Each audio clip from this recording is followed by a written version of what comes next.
Yes. Pyrex, a microwave in I'm the out, whip. G. You probably think I'm baking cake when I'm working the whip. You probably think it's Pyrex. Whole lot of shots followed after I bust your snot box with the Ciroc bottle. Shoot the fair one, mono the clown. Welcome back to the Senior Basketball Analyst.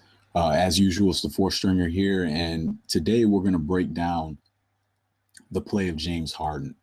For those of you that follow NBA news, Fran Blindberry of NBA.com has a real nice piece where he gets James Harden to go on the record and be very candid about where he believes he is in the NBA hierarchy, and he claims he's the best player in the league. And he has some justifications he uses for that. Like he says, look, I led the league in points, total points. I led the league in games played. I led the league in minutes played. He has all of these.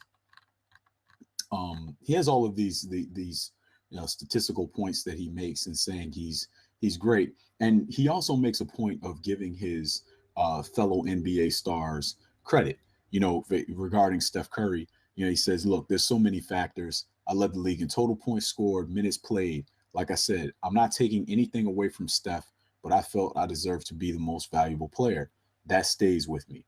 And, just so, we're clear on what the players think, that the NBA PA awards, they did lavish Steph Curry with a lot of awards, but they did name James Harden as their MVP. And to go into another money quote from James Harden, he talks about and I think this goes to his thought process when he was leaving Oklahoma City. He says a lot of players think they want to be the man and they want to get all the attention. They want all the positives, everything that comes with it, but they don't know how difficult it is to actually be in this spot. And I think he didn't know either until he fell into it, till he chose to do it. Dwight Howard, who's extremely durable, and even after last year's injury-riddled season, he still has started in 90% of the games that he's been available to play, or I should say that have been available to him to play. Dwight Howard missed half of the season, and that was, that's not normal for Dwight Howard. Dwight Howard played through horrible injuries in LA. He was coming off of a ruptured disc repair, and he had a torn shoulder. So, in fact, I believe the injury that MKG just got that is going to keep him out of this, keep him out of the lineup to start the season. I think that's the injury that Dwight Howard was playing with. Dwight Howard, again, has shown remarkable toughness and ability to play through horrible injuries, but they kept him out of half of the games, a lot of times for precautionary reasons.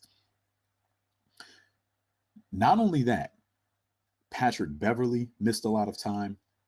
And when you have two starters, especially your defensive anchors, both out of the lineup, James Harden had a horrific load to carry. And not only did he carry it, he carried it ably.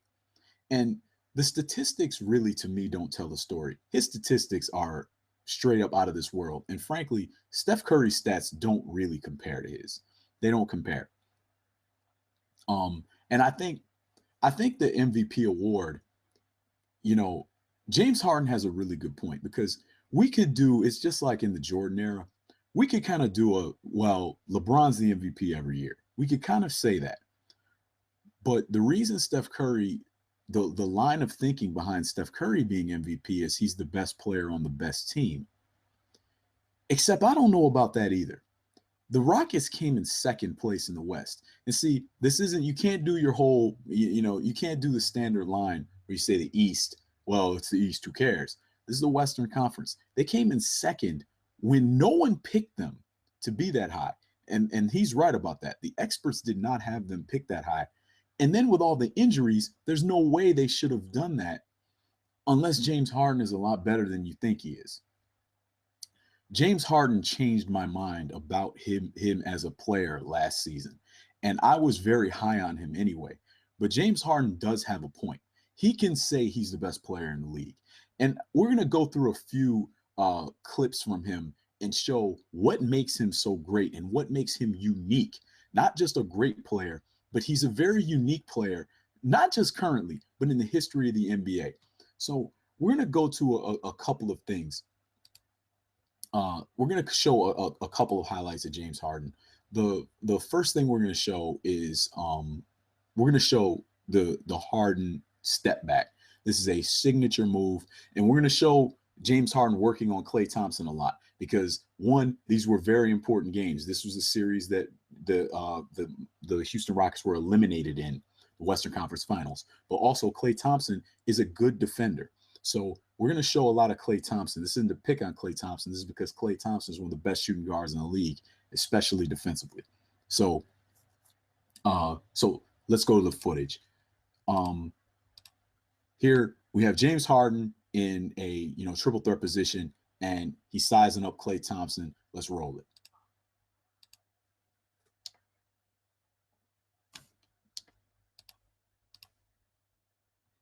As you see here, the step back, and notice the way that James Harden does this. The way James Harden does this, because he's going to go back between his legs. And this is to make sure that even if Klay Thompson is staying with him and can reach and slap the ball away, he's shielding it and making sure that Klay doesn't have a play to make on the ball. And so look at this. The step back and bang. There is no chance, even though Klay Thompson is a taller player, more athletic, he does not have an opportunity to really make a play on the ball. And that kind of play is a routine play for James Harden. That step back is what allows James Harden to score anywhere on the court. We have seen all of the clips of James Harden with the Harden step where he, gives you the left and then the right through the paint and in traffic routine. His threat to go to the basket is then compounded and buttressed by the fact that he can stop on a dime at any time and shoot that shot. And he makes them consistently. Makes it consistently. That is not easy. If everybody in the league could do that, then everybody would just go one-on-one all the time. And that's the type of play that James Harden makes. He makes that look easy. Let's show another step back. And this is just another. This step back is even more ridiculous. And what I really want you to pay attention to is watch the fact that he doesn't travel. Watch.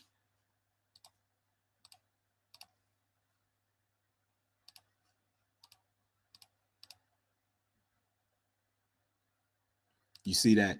Now you see that. Now let's go back and make sure that you see how beautiful a play this is. When he steps back to his left, he doesn't travel and he finds the three-point line simultaneously and gets himself out of into a position where Klay Thompson cannot contest. Look at that step back. See, that is not normal. That's not a normal play. That's a Hall of Fame caliber play. That's the kind of play that Paul Pierce has made a Hall of Fame career out of.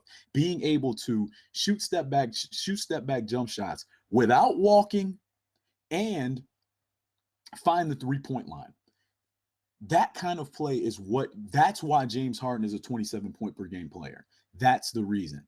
Watching him do that is something that you don't normally see. That. Again, there are very few players in the history of the game that consistently make plays like that. Now, what about him moving off the ball and showing and scoring in a set play? James Harden has that in his repertoire as well.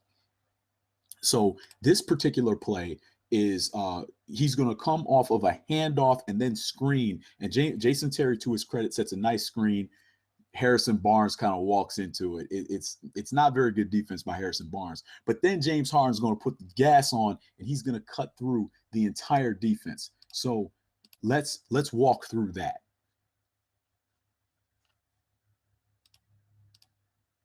So you see, he comes off the screen, and then he finishes with the offhand over over the outstretched arm of Andrew Bogut, which is no easy task. Andrew Bogut can cover a lot of ground and is a pretty decent shot blocker. So this is not an easy task. And notice how easily, once James Harden gets momentum, how easily he changes direction. Now you see this, he's going to his left and then he crosses over, changes direction, goes to his right and finishes with his offhand. See, when you can do that, when players think, okay, he's got the ball in his left hand, he's going the way he wants to go, and then you switch to that right hand, when you can be that deceptive and you have that kind of command over space, that's going to put you in the Hall of Fame. Look, James Harden gets a lot of flack. He gets a lot of flack, and rightfully so. We've all seen the compilations of him playing just weirdly bad defense. But I'll tell you something else. James Harden is not a bad defender. He's actually a good defender. And he's a good defender when it counts. He does, and this is probably one of the downsides to his game. If he was better conditioned, and not to say that he's poorly conditioned, because you can't play like he does without being in excellent condition. But if he took it to another level and took it another step, then he could focus more on defense. But I feel like a lot of times he has so much offensive responsibility that he just gets tired. He looks gassed out there because he has so much to do. That's why bringing in Ty Lawson to take over some of the ball handling duties, because Patrick Beverley, we all know the strength is he's not Mr. 94 feet. He's a defensive player. Taking that ball handling and distributing and just running the team, putting that into Ty Lawson's set of duties is going to help James Harden a lot, because it's going to make it such that he can really do what is more his job, finish plays, and not have to set other people up and try to finish.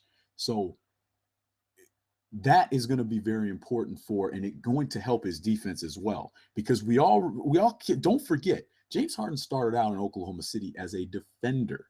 That's what he started out as. James Harden was a do-it-all guy off the bench and would come in and a lot of times be brought in to pick up a hot offensive player.